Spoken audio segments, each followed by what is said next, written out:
Hello, আসসালামু আলাইকুম guys. আজকে আমরা যে টপিকটা নিয়ে কথা বলবো সেটা হচ্ছে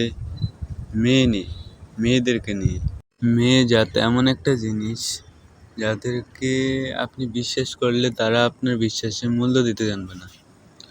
মেয়ে এমন একটা জিনিস যাদেরকে আপনি ভরসা করবেন, ওই ভরসাটা আপনার রাখতে পারবে না।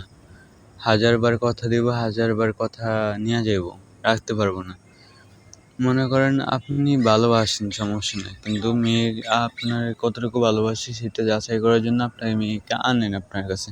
বিয়ের পরে ভালোবাসেন, সমস্যা কি? ভালো তো বাসতে পারবেন, তাই না? তো আমার মনে হয় মেয়েদেরকে আপনি যতই বিশ্বাস করেন তারা বিশ্বাসের মূল্য দিতে পারবে না। সো বিশ্বাস না করাই ভালো। আমি আমার পরে যে প্রজন্মগুলো আছে ওইগুলোর জন্য বলতেছি, দয়া করে তোমরা কোনো মেয়ের মিথ্যা কান্না, মিথ্যা ভালোবাসার মায়াতে জড়ায়ও না, এই আর কি। তো সবাইকে এটাই আমার রিকোয়েস্ট, আমার পরের প্রজন্মের এগুলোর জন্য, এই আর কি। আর আমার চ্যানেলটা সবাই সাবস্ক্রাইব করে পাশে থাকুন। নতুন নতুন ব্লগ দেওয়ার চেষ্টা করবো, যেটা আমি সময় পাই না, তো ভিডিও দেওয়ার চেষ্টা করবো। সবাই আমার পাশে থাকুন, সাবস্ক্রাইব করে আমার পাশে থাকুন, আমার ভিডিওগুলো শেয়ার করে দিন।